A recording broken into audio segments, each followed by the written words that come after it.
todo, buenas noches. Gracias. En un minuto iniciamos. Muchas gracias.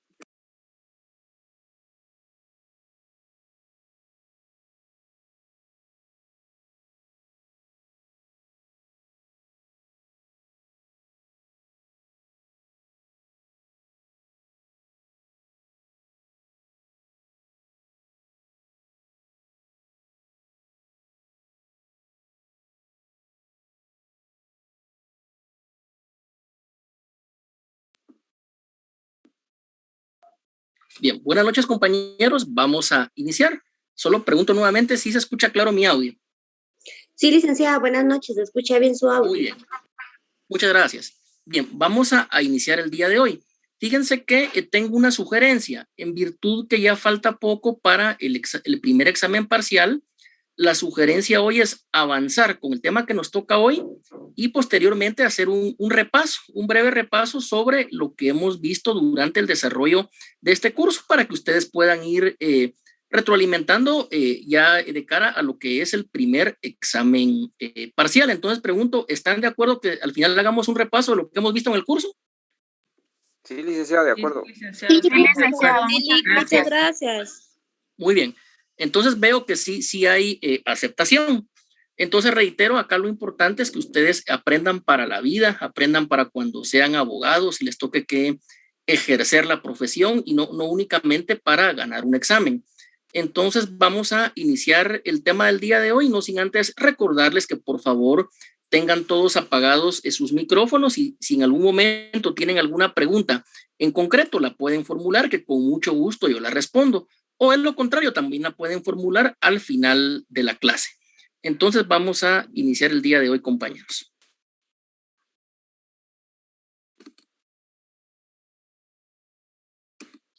Estamos entonces hablando acerca de lo que es el procedimiento administrativo.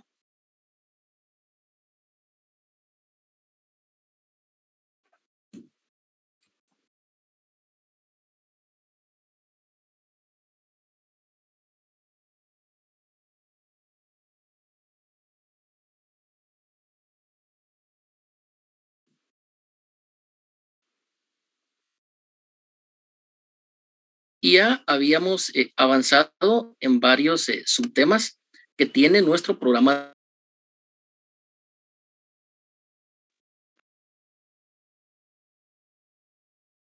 No se le escucha, Lick, y no se ve nada en la pantalla de lo que usted comparte. Creo que se salió.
No se escucha nada. Porque se desconectó el licenciado, o sea, de plano perdió señal. Ah, gracias.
¿Se conecta? Bien. Únicamente, si me permiten, un minuto, compañeros, solo estamos aquí componiendo el tema del internet porque tuvimos una falla. En un minuto continuamos con la clase. Claro, licenciado, gracias.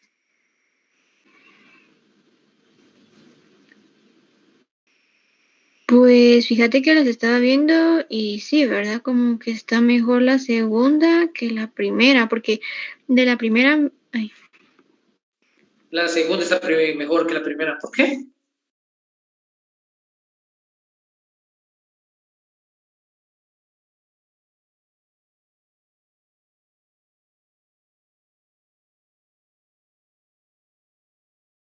En el colegio está mejor la primera.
Pues sí, no va a salir vos ahí. Saber que estoy. Vale. Bien, ¿me escuchan ahora claro, compañeros? Sí, claro. sí, Bueno, vamos a continuar. Entonces, el tema que tenemos para el día de hoy es acerca de la clasificación del procedimiento administrativo. De eso vamos a hablar el día de hoy. Únicamente les pregunto, compañeros, ¿se ve ahí la presentación en sus pantallas? Sí, licenciado. Sí, licenciado. Bueno, entonces el procedimiento administrativo, compañeros, tiene una clasificación. En este caso, quiere decir que el procedimiento administrativo no es solo de una clase, sino que hay de varias clases. Entonces, hay varios tipos de procedimiento administrativo. Algunos le llaman clases, otros les llaman tipos, otros le llaman tipología. Pero para efecto de nuestro programa de estudio, estamos diciendo que el procedimiento administrativo tiene una clasificación. La primera subdivisión que tenemos, compañeros, es la subdivisión en procedimientos ordinarios y procedimientos especiales. Acá nos vamos a detener algunos minutos. Los procedimientos, el procedimiento, mejor dicho, ordinario, por lo regular va a ser el que reviste menor dificultad, el que reviste menor complejidad. Y básicamente en estos procedimientos ordinarios siempre van a ser partes o sujetos la administración pública y el administrado. Que ya en clases anteriores hemos dicho que por administración pública tenemos que entender cualquier dependencia del Estado, llámese ministerio, secretaría, municipalidad o bien una gobernación departamental, y por administrado a cualquier persona particular, habitante de la República de Guatemala o ciudadano. Tiene varios nombres lo que es el administrado. Entonces, este procedimiento ordinario, su característica principal, lo que lo hace diferenciarse de los procedimientos especiales, reitero, es que tiene menor complejidad, tiene una menor cantidad de sujetos que intervienen, es decir, tiene una menor cantidad de sujetos intervinientes en el mismo. Por eso se le llama procedimiento ordinario. Es el procedimiento administrativo tipo, el común, es el que más podemos apreciar en la realidad. El procedimiento administrativo ordinario es el que vemos todos los días en las municipalidades, en las direcciones generales de los ministerios de Estado, etc. Por su parte, los procedimientos administrativos especiales, la característica que tienen es que tienen mayor complejidad. Es decir, por lo regular no van a ser únicamente dos partes, sino que pueden ser 3, 4, 5 o más partes las que intervengan en el mismo. Por ejemplo, puede intervenir la administración pública, pero también puede intervenir una persona denunciante y un denunciado o un reclamante, como le llama la doctrina. Entonces, estos procedimientos administrativos especiales, reitero, son los que tienen mayor complejidad. Los asuntos que se van a discutir van a ser más complejos. Se va a tener que llevar a cabo un análisis más profundo, un análisis más exhaustivo, porque en estos casos revisten mayor complejidad para su resolución y van a intervenir más de dos sujetos intervinientes.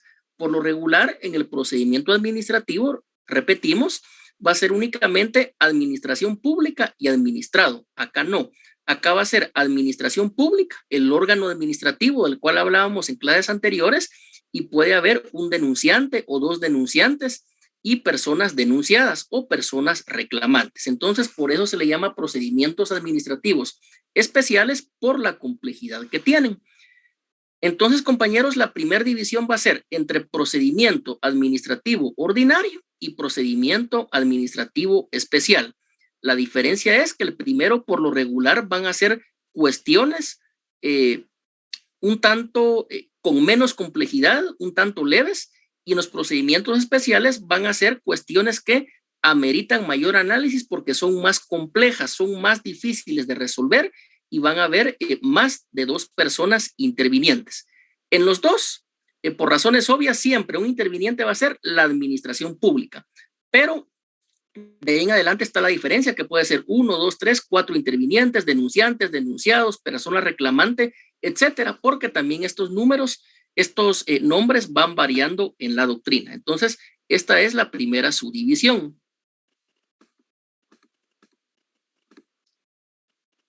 Ya entrando de lleno en lo que es los procedimientos administrativos, estos procedimientos, compañeros, ordinarios administrativos, también tienen una subdivisión, que es la que vamos a ver a continuación. Hay un procedimiento cuya aprobación es automática y hay un procedimiento de evaluación previa. Entonces, ¿cuál es la diferencia? Acá la diferencia, compañeros, estamos hablando que, vamos a agrandarlo un poquito.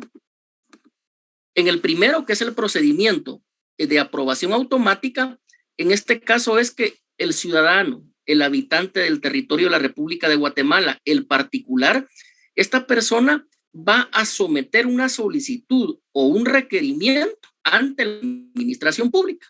Y la administración pública, de manera automática, está aprobando o improbando dicha resolución. Entonces, por eso hablamos que es de aprobación automática. Hay una aprobación instantánea, sin mayor tramitación, sin formar un expediente voluminoso, sin pedirle al particular mayor documentación. Esto va a ser automático, es decir, se aprueba o sin prueba. Algunos ejemplos sencillos que podemos poner, reitero, estos únicamente son ejemplos sencillos, ya más adelante vamos a ver ya las leyes especiales, cada procedimiento de cada ley administrativa nacional. Podría ser en este caso cuando una persona va a solicitar un pasaporte al Instituto Guatemalteco de Migración, según lo que se establece en la ley, el procedimiento es fácil. Si es mayor de 18 años, presenta su DPI, automáticamente tiene que hacer un trámite y en este caso el Instituto Guatemalteco de Migración concederle el pasaporte al particular. Es una aprobación automática. Si usted es ciudadano guatemalteco de origen, si usted tiene su DPI en orden vigente y usted se presenta de manera respetuosa ante lo que es el Instituto Guatemalteco de Migración, presenta usted su DPI, todavía, ¿verdad? Está esa dicotomía con el tema del boleto de ornato, ¿verdad? Pero anteriormente el boleto de ornato era obligatorio para todos los trámites. Si usted presenta esa documentación sencilla, sin mayor formalismo, sin mayor rigurismo excesivo, automáticamente Migración va a decir, bueno, yo administración pública, Instituto Guatemalteco de Administración, de Migración, apruebo extenderle a usted el pasaporte. Ciudadano, aquí está su pasaporte. Obviamente, para extender el pasaporte, le van a tomar huellas dactilares, le van a tomar una foto, etcétera, pero esto es por seguridad, para que no exista duplicidad de pasaportes y que nadie pueda utilizar un documento falsificado o un documento que le pertenece a otra persona. Cuanto más cuando son personas menores de edad, es decir, niños, niñas o adolescentes.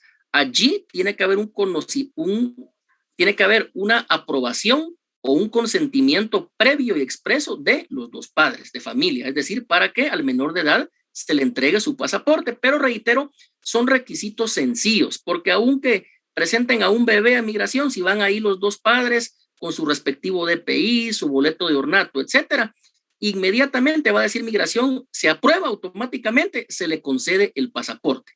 Ya si el pasaporte no se les concede, tendrá que ser porque han violado alguna norma jurídica o no son guatemaltecos o están utilizando documentos falsificados. Por ejemplo, de ahí de Migración, en la torre de tribunales hemos visto muchos ciudadanos que lamentablemente son detenidos y consignados porque están utilizando DPIs falsificados o DPI que pertenecen a otra persona, o se trata de sacar menores de edad del territorio nacional cuando quien está dando el consentimiento no es el padre o la madre biológica, sino que es otra persona. Y hasta puede haber un problema de trata de personas. Entonces, por motivos muy calificados de seguridad nacional o de certeza jurídica, Migración se puede negar a extenderle a una persona un pasaporte. Reitero, por lo regular, cuando se presenta con documentos falsificados, los documentos no están completos, o bien cuando en el sistema aparece una orden de aprehensión en su contra, es inmediatamente consignado ante el juzgado de turno de la ciudad de Guatemala o ante el juzgado penal competente si es en algún departamento de la República de Guatemala. Pero acá lo importante, compañeros, lo que tenemos nosotros que aprender es que este procedimiento de aprobación automática es breve, es expedito, sin mayor formalismo. No se forma un expediente voluminoso. Es lo mismo que para ir a pedir DPI, que nos piden certificado de nacimiento. Hasta ahí nomás. Eso es lo que nos piden. Nos toman huellas, nos toman fotos, nos dan un código, pero son medidas razonables de seguridad que el Estado de Guatemala y todos los estados de la comunidad internacional han aplicado para mantener la certeza jurídica de sus ciudadanos. Pero acá lo importante es que consiste en un procedimiento de aprobación automática, es decir, de una vez se resuelve, no se forma un expediente engorroso, no requiere mayor tramitación, sino que automáticamente es la aprobación o bien, en algunos casos excepcionales, la improbación, es decir, la negativa. La segunda división, compañeros, son los procedimientos administrativos de evaluación previa. ¿A qué me refiero? Ya dijimos que en el de aprobación automática es sin mayor burocracia, es casi que de una manera automática. Usted presenta su documento de identidad y se le aprueba o se le imprueba la solicitud. Pero en el procedimiento de evaluación previa, el ciudadano, el particular, el administrado o el habitante de la República, como lo llama la Constitución Política de la República de Guatemala, lo que va a presentar va a ser una solicitud, un requerimiento o inclusive un pequeño expediente, un pequeño cúmulo de documentos. Pero acá no se le resuelve de una vez la petición. Acá hay una evaluación previa, hay un examen previo, hay un análisis previo. Aquí lo que va a hacer la administración pública es que previo a resolver va a evaluar que la documentación vaya en orden, que el expediente vaya formado en orden, que la solicitud del ciudadano se encuentre de conformidad con la ley, que se cumpla cada uno de los requisitos que establece una ley ordinaria o un reglamento. Un ejemplo que podríamos poner esta noche, compañeros, es la aprobación de una licencia de construcción de una casa, de una residencia formal. Ese procedimiento administrativo no es automático, no se da de la noche a la mañana, porque fíjense, compañeros, que cada municipalidad es autónoma. Entonces, cada municipalidad va a tener un reglamento de construcción. No van a ser los mismos requisitos acá en la ciudad de Guatemala que, por ejemplo, los que van a ver en Nevaj Quiché. Acá en Guatemala, en primer lugar, el suelo es distinto. Aquí los riesgos son distintos. La construcción, por ejemplo, no puede estar muy cerca del aeropuerto porque puede estar en riesgo, etcétera. En cambio, una construcción, por ejemplo, en el municipio de Nevaj Quiché, ahí es diferente. Ahí lo que tiene que verificar una municipalidad es que la casa, por ejemplo, no esté a la orilla de una ladera o de un cerro que se le vaya a venir encima, entre otras cuestiones. Entonces, este procedimiento lleva una evaluación previa, porque aquí la administración pública, en este ejemplo, va a analizar que hay un plano, de qué materiales se va a fabricar la residencia, o si es un edificio o una construcción grande, tiene que haber un estudio de impacto ambiental. Es decir, que con esa construcción no se ponga en riesgo los recursos hídricos, es decir, el agua, que no se ponga en riesgo la flora, la fauna, que no se contaminen los lagos, los ríos. Eso es lo que tiene que hacer la administración pública cuando es un procedimiento administrativo de evaluación previa.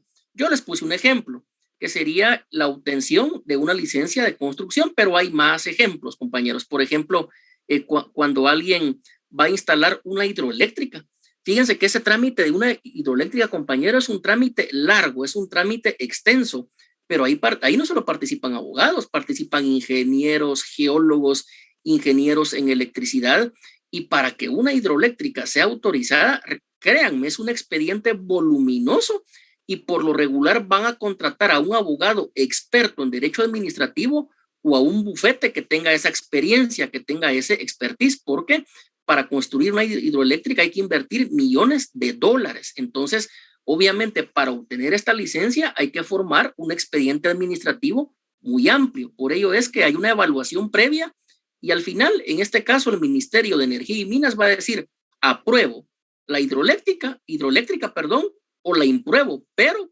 previa evaluación. Si el particular, el ciudadano, no está conforme con la decisión, obviamente se puede ir a la vía administrativa, irse a lo contencioso administrativo e irse a un amparo, que es lo que hemos venido explicando. Pero acá lo importante es que el administrado inicia el procedimiento administrativo con una solicitud, con un requerimiento, pero hay una evaluación previa por parte de la administración pública para decir si otorga o no otorga lo solicitado. Pero acá también tenemos una subdivisión, compañeros, está A y B. En el inciso A tenemos con silencio negativo y en el inciso B con silencio positivo. ¿Pero qué te parece que le cambió la medicina? Únicamente vamos a recordar, compañeros, que por favor apaguen sus micrófonos para continuar. Gracias. Entonces les decía que en primer lugar está con silencio negativo, que es de lo que el otro día nos preguntaba una compañera. ¿Qué pasa si la administración pública no responde? Y leímos aquel artículo, ¿verdad, compañeros? De los 30 días y que en determinado caso, si la administración pública no contesta el requerimiento, si no contesta la solicitud, se va a entender por un silencio negativo. Es decir, la administración pública dijo no. Y de ahí nos podemos ir a un proceso contencioso administrativo en contra de este silencio negativo. Entonces, silencio negativo significa que en este procedimiento de evaluación previa, si la administración pública no nos contesta nuestra solicitud, si no nos contesta nuestro requerimiento, si no nos indica si tenemos licencia para construir la casa, si no nos indica si tenemos licencia para construir la hidroeléctrica, en este caso hay un silencio negativo. ¿Ese silencio qué significa? Que la administración pública está diciendo no al lugar, indica sin lugar la solicitud. Pero también la doctrina nos enseña otra clase de silencio y es el silencio positivo. Eso significa que si la administración pública ha realizado esa evaluación previa, pero no contesta nuestro requerimiento, si no resuelve nuestra solicitud en determinado ámbito de tiempo, 1 semana, 2 semanas, 30 días, etcétera, lo que digan las leyes o los reglamentos, en este caso va a haber un silencio positivo. Y se entiende que si hay silencio es porque la administración pública está diciendo con lugar, al lugar a que se construya la casa o al lugar a que se construya una hidroeléctrica, etcétera. Entonces, en este caso, reitero, el silencio de la administración pública, que es esa falta de resolver una solicitud, de resolver un requerimiento, va a significar que la respuesta es positiva, que es un sí. Entonces, estos procedimientos de evaluación previa, dijimos, se subdividen con silencio negativo y con silencio positivo.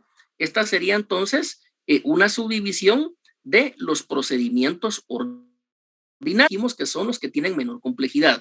Está un procedimiento ordinario con aprobación automática y un procedimiento ordinario con evaluación previa, que puede finalizar con un silencio negativo o con un silencio positivo, o bien con una resolución por escrita y expresamente donde digan sí o no, al lugar o no al lugar, lo solicitado por el administrado. También, compañeros, hablamos de lo que es los procedimientos administrativos, especiales, que dijimos con anterioridad que esto la doctrina los define como aquellos que tienen mayor complejidad o bien donde hay más de 2 partes. También permítanme decirles que la doctrina tiene más clases de procedimientos, hay más tipos de procedimientos. Acá estamos poniendo 4 ejemplos, pero si nos ponemos a recopilar todos los libros, los artículos científicos, van a ver como 20 clases de procedimiento administrativo, pero podemos decir que en estos que estamos tratando el día de hoy, la doctrina sintetiza o se pueden subsumir las demás clases de procedimientos administrativos. No todos los procedimientos administrativos que se ven en la doctrina están regulados en la legislación administrativa guatemalteca. Es decir, algunos que los vamos a ver, pero únicamente en el derecho comparado, que se aplican en otros países y no en el nuestro. Pero por lo regular, en estos 4 que estamos tomando el día de hoy, sí se ven en lo que es la legislación administrativa guatemalteca. Pero reitero, así como se los dije con el tema de los principios del procedimiento administrativo, nosotros vimos 20. En esos 20 podemos resumir o sintetizar todos los principios que vamos a encontrar en la doctrina, en la literatura jurídica. Algo similar vamos a hacer con la clasificación del procedimiento administrativo porque, reitero, hay más tipos, hay más clases según la doctrina. En la segunda clase que vemos el día de hoy es el procedimiento administrativo especial. Y en primer lugar se habla de un procedimiento trilateral. ¿Qué significa eso? Trilateral, que van a haber 3 o más partes. ¿Por qué?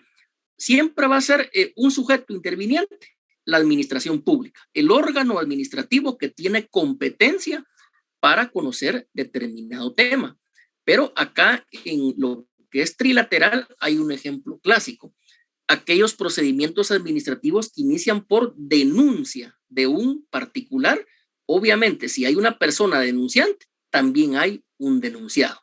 Y el ejemplo más sencillo, el ejemplo más clásico sería que un particular denuncie ante la municipalidad a otra persona que está levantando un muro sin los debidos materiales, sin que sea un muro bien construido y que por lo tanto ese muro vaya a poner en peligro o en riesgo las demás viviendas o exclusivamente la vivienda de la persona denunciante. Entonces es trilateral porque hay tres partes.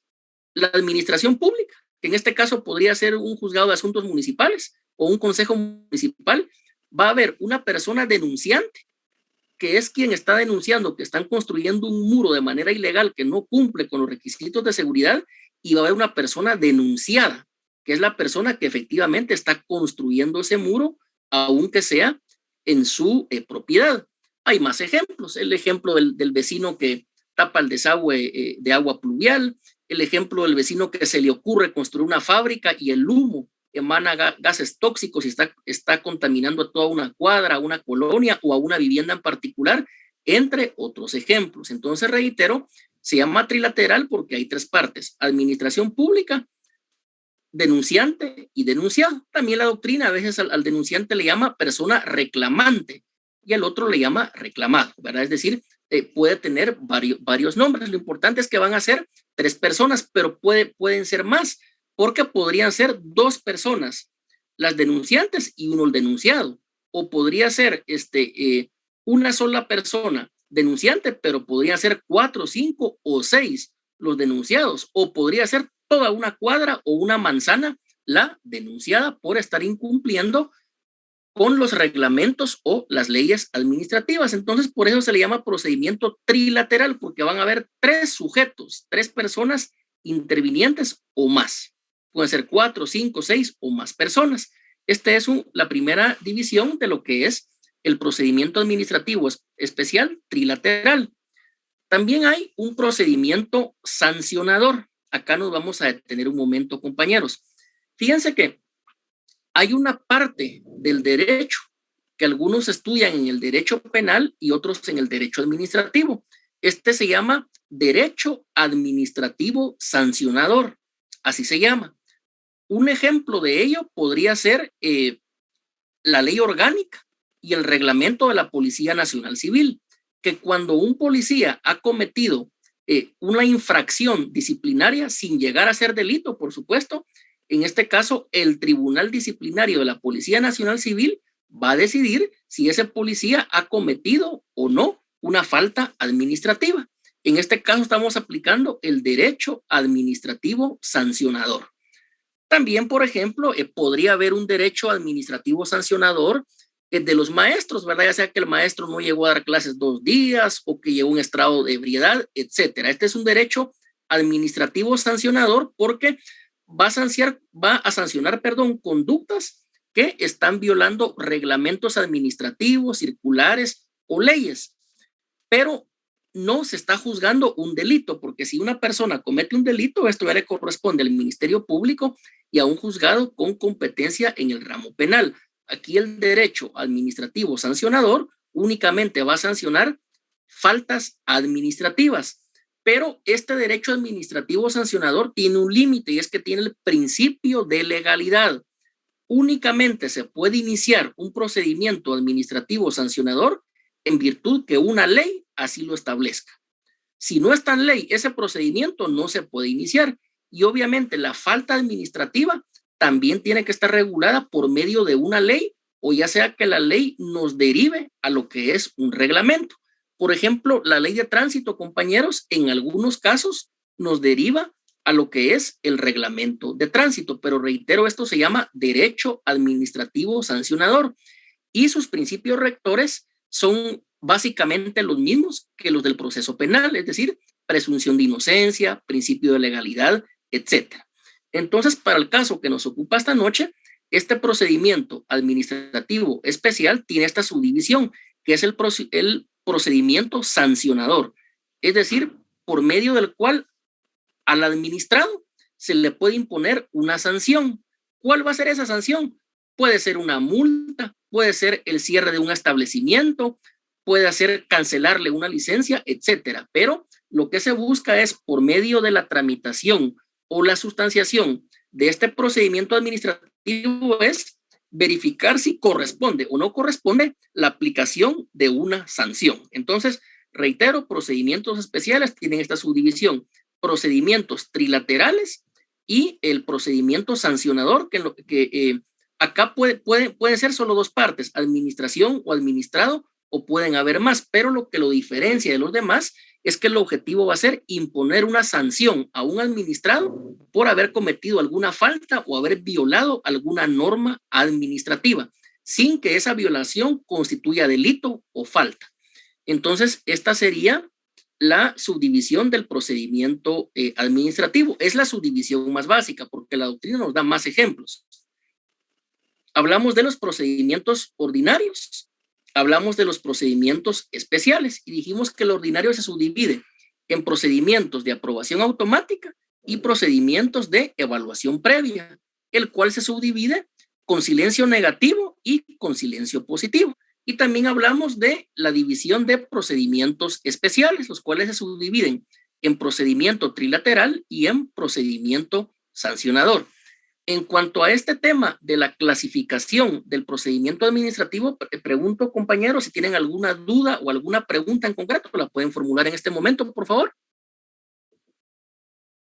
Sí, licenciado, sí podría repetir lo que es el silencio negativo y el positivo, tal vez, porque en los dos dijo usted que no se contesta, entonces creo que no quedó muy claro. Sí, efectivamente. Esto consiste en que el administrado formula un requerimiento o una petición ante la administración pública, pero la administración pública, aunque ya ha hecho una evaluación previa, ya hay un expediente, ya hay un trámite, etcétera, en este caso calla, no contesta. Entonces, esa falta de contestación se llama silencio. Este silencio puede interpretarse como silencio negativo o puede interpretarse como silencio positivo. Se interpreta como silencio negativo cuando la ley nos indica que si la administración guarda silencio, significa que la resolución es sin lugar, que no ha lugar la petición que hace el ciudadano. Y se interpreta como silencio positivo cuando ese silencio o esa falta de contestación o esa falta de resolución del procedimiento administrativo se interpreta de manera positiva. Y en este caso es que el silencio significa que la administración pública ha declarado con lugar nuestra solicitud, que ha declarado con lugar nuestro requerimiento. Un ejemplo básico: un ciudadano pide licencia de construcción. Si existe silencio negativo, es que ese silencio se va a interpretar que la municipalidad no concedió la licencia de construcción. Pero si hubiera silencio positivo, significa que ese silencio, esa falta de resolución, quiere decir que efectivamente la municipalidad dio permiso que se construyera la obra, que se construyera el edificio o la residencia. Lo importante acá es que va a ser la ley o el reglamento los que nos van a indicar de manera clara si ese silencio de la administración pública se va a interpretar en manera negativa o en manera positiva. Si es en manera negativa, reitero, quiere decir que la solicitud se ha declarado sin lugar, no se concede.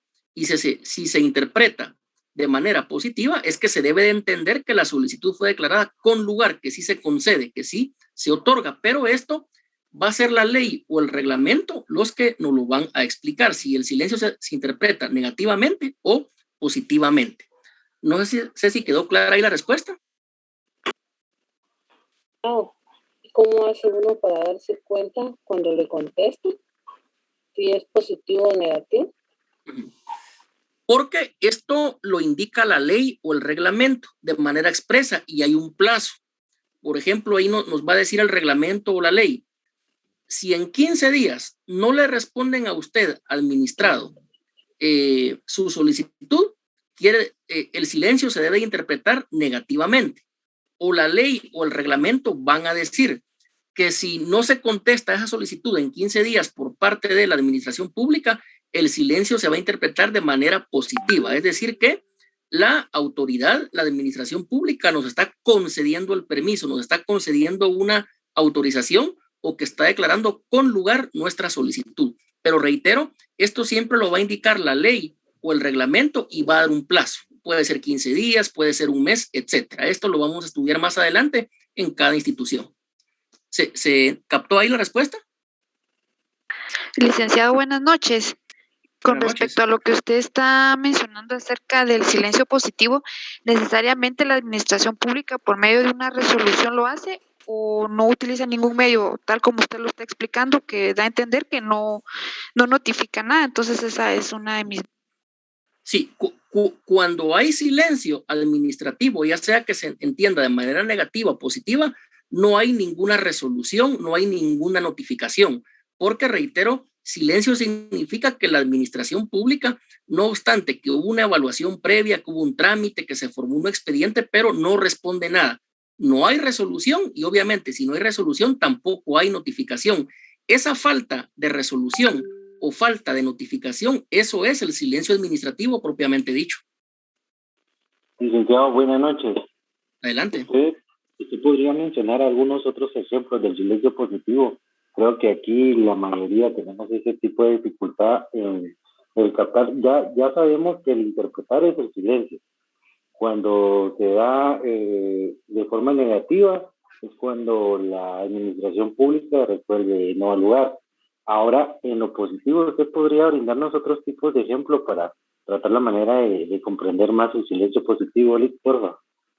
Sí, lo que sucede es, como lo dijimos anteriormente, estos ejemplos son de la doctrina, pero no todo lo que nos dice la doctrina se aplica en Guatemala. En Guatemala básicamente lo que se aplica es el silencio negativo, que si la administración pública no responde, es decir, si no hay una resolución, si no hay una notificación, como decía la compañera anteriormente, se entiende como un silencio negativo. Es que la solicitud fue declarada sin lugar y ahí el administrado puede iniciar la vía, por ejemplo, del proceso contencioso administrativo o la vía del amparo posteriormente.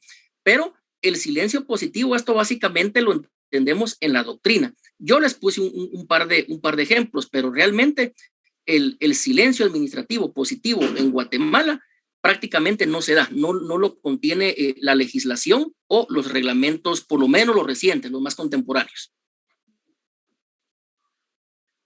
Bien, ¿alguna otra pregunta? Licenciado, perdone, ¿qué relación tiene esto con la eficaz aplicación y la efectividad del texto constitucional? Sí, mucha, porque recordemos, leímos el artículo, me parece que fue el 28 en la clase anterior, donde la administración pública tiene un plazo para resolver y un plazo para notificar.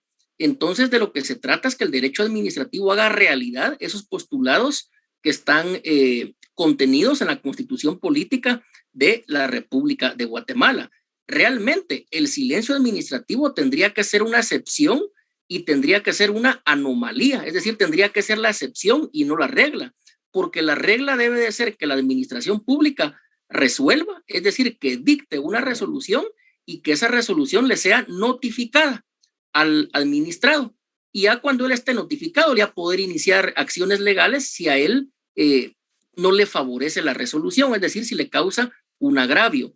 Pero reitero, el silencio administrativo, no obstante que lo regula la doctrina, lo regulan algunas leyes, pero tendría que ser excepcional, porque la regla general, ya lo vimos en los principios, es que este procedimiento administrativo sea lo más breve posible, que sea rápido, que haya celeridad y que por medio de esa celeridad se le diga al administrado al lugar o no al lugar su petición. Ya de ahí en adelante el administrado puede hacer uso de los recursos legales del proceso contencioso administrativo o inclusive del amparo. Pero reitero, lamentablemente todavía hay cierta legislación que regula este silencio, sobre todo el negativo, cuando lo normal tendría que ser que todo procedimiento administrativo iniciado, toda solicitud, toda petición que le sea hecha a la autoridad administrativa sea resuelta y sea notificada en un tiempo breve.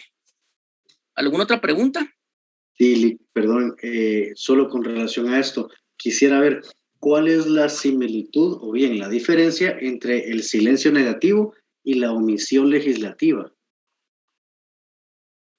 Sí, es que ese tema es complejo porque el silencio negativo se va a dar únicamente durante la tramitación de un procedimiento administrativo. Ya dijimos que este procedimiento administrativo se va a sustanciar ante la administración, un ministerio, una alcaldía, una gobernación, etcétera. Pero reitero, el silencio administrativo se da durante la sustanciación de este procedimiento administrativo. La omisión legislativa, básicamente eso tiene que ver con derecho constitucional y con derecho parlamentario.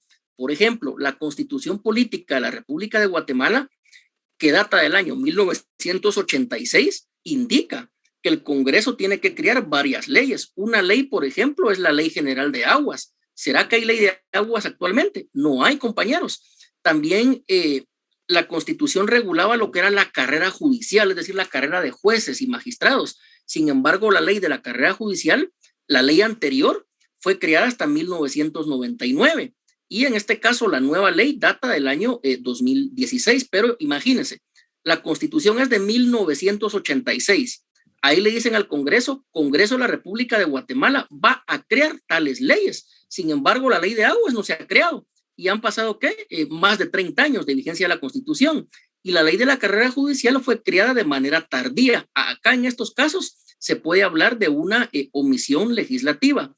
Otro ejemplo sería cuando la Corte Interamericana de Derechos Humanos resuelve que el Estado de Guatemala modifique determinada ley y que no lo haga el Congreso de la República. Un ejemplo sería la adecuación del delito de tortura. El delito de tortura aún no ha sido modificado o bien desarrollado por parte del Congreso de la República de Guatemala. Aquí habría una omisión legislativa, pero la omisión legislativa únicamente la puede cometer el Congreso de la República de Guatemala, mientras el silencio administrativo lo comete la administración pública durante el desarrollo de un procedimiento administrativo. ¿Alguna otra pregunta? Sí, licenciado, buenas noches. Perdón, Diego. Sí. Adelante. Perdón. La ley de aguas, bueno, hace poco por la Municipalidad de Guatemala, bueno, hicimos una petición sobre el reglamento de aguas, ¿verdad? Entonces sí está muy, como le dijera yo, está muy encerrado eso del tema de aguas, porque a veces no lo quieren enseñar, o como en otras palabras, bueno, hicimos un procedimiento administrativo de petición porque el reglamento de aguas no lo quiere la municipalidad de mostrar, porque a veces hay irregularidades, ¿verdad? Hemos tenido muchas experiencias de que a veces el contador está irregular o algo así. Entonces, este procedimiento está muy afectuoso por el simple hecho de que la municipalidad a veces no quiere responder a los procedimientos administrativos, ¿verdad? Porque a veces no les conviene, ¿verdad? Entonces... Es que efectivamente por eso es que la Constitución dice que el Congreso debe crear una ley de aguas, porque efectivamente, por lo menos en la ciudad de Guatemala, está el agua que distribuyen Pagua, hay otra que se la compran a empresas privadas donde hay pozos, etcétera. También está el agua de los condominios, está el agua de los residenciales, que algunos dicen que es propiedad privada, otros dicen que es servicio público. Hay otro régimen de aguas que las municipalidades intervienen en el servicio de agua en un condominio o en una colonia porque la empresa es deficiente en satisfacer esa necesidad de agua. Reitero, sin agua no hay vida, sin agua lo que hay es muerte. Un ser humano puede vivir sin electricidad, puede vivir hasta sin una casa, pero sin agua es imposible. Entonces, en ese orden de ideas lo que hay ahí es un desorden porque no se ha regulado de una manera correcta, de una manera que todos los ciudadanos puedan comprender lo que es el tema del agua y que de esa manera el procedimiento administrativo, en este caso el procedimiento de evaluación previa, fuera diligenciado de una manera más rápida y de una manera correcta e idónea. ¿Hay alguna otra pregunta, compañeros? Bien, yo creo que ya no hay preguntas. Entonces, esto es en cuanto a la clasificación del procedimiento administrativo.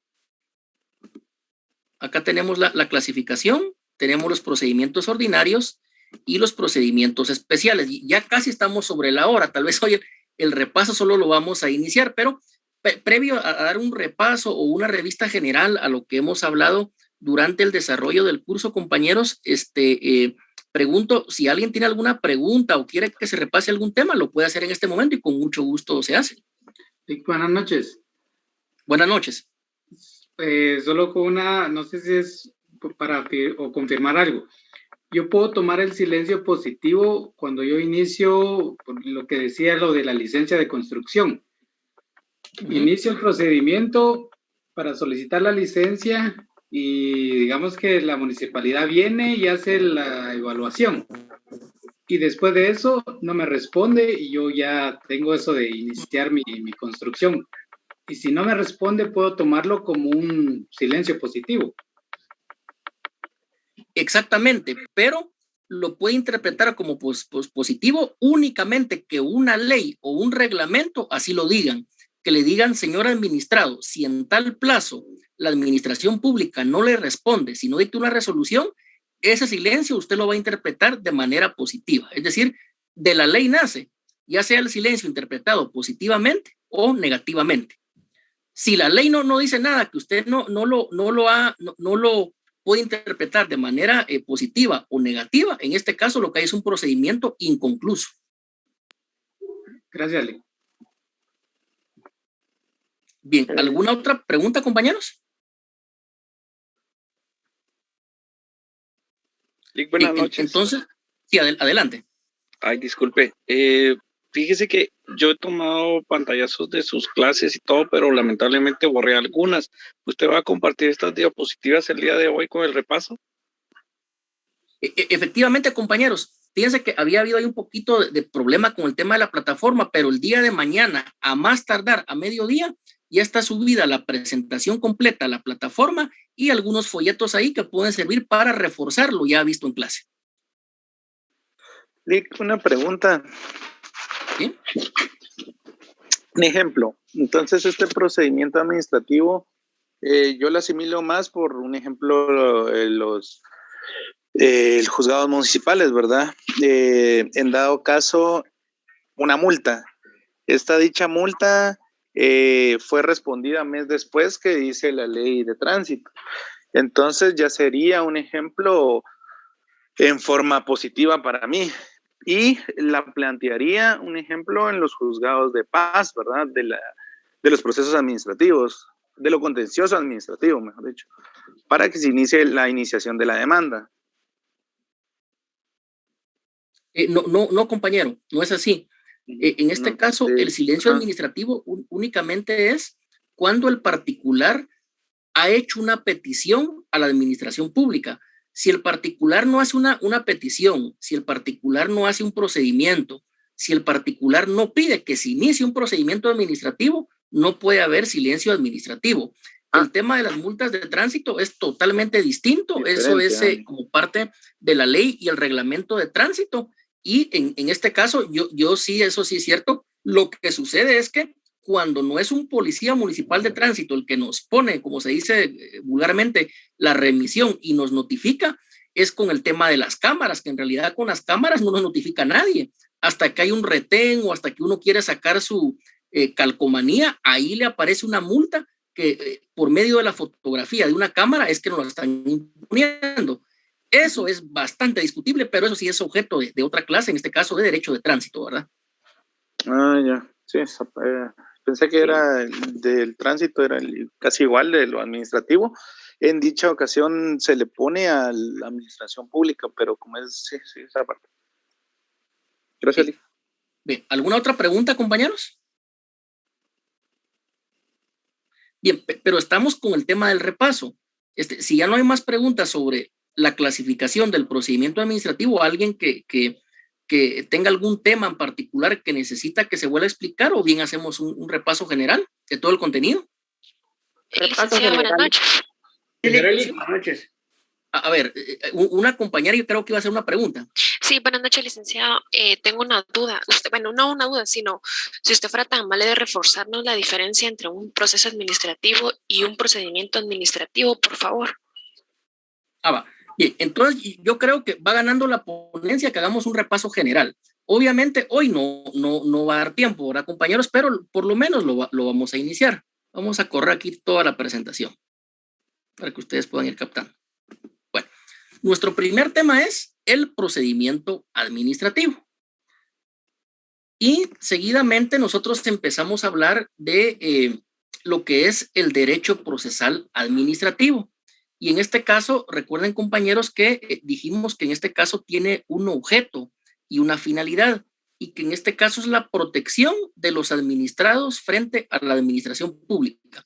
Este concepto no se nos tiene que olvidar, porque básicamente derecho administrativo 1, 2, derecho procesal administrativo, lo que ustedes puedan leer, estudiar en la doctrina, tenemos que ver que la finalidad última o el objeto último, en este caso, del derecho procesal administrativo es proteger al ciudadano, proteger a esa persona que se le denomina administrado, habitante del territorio de la República de Guatemala, particular, persona, ser humano, etcétera.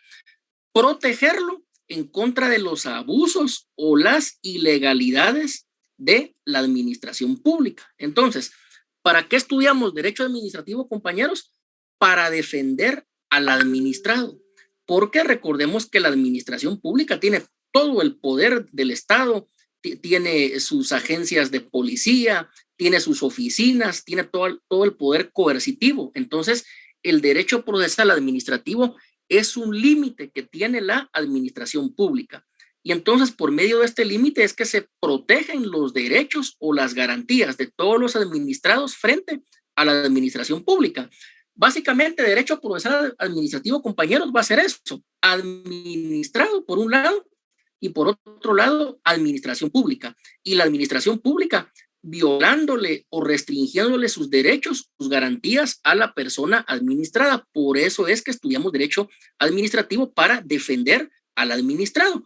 Ya sea que usted vaya a ser abogado dedicado al litigio, que vaya a ser abogado de la PDH, de PGN, etcétera. Pero este es el objeto y el fin del derecho procesal administrativo: proteger los derechos o las garantías del administrado frente a la administración pública. Este es el concepto amplio, es el concepto filosófico, es la finalidad, es la teleología del derecho procesal administrativo: la protección de los administrados frente a la administración pública.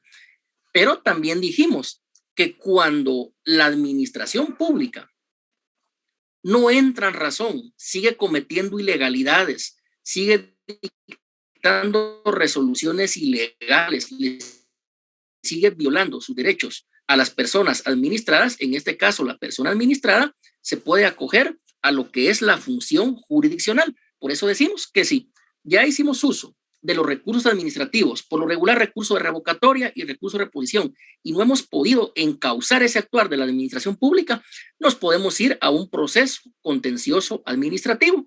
Y este sí ya no va a ser un procedimiento, sino que va a ser un proceso judicial ante una sala del Tribunal de lo Contencioso Administrativo.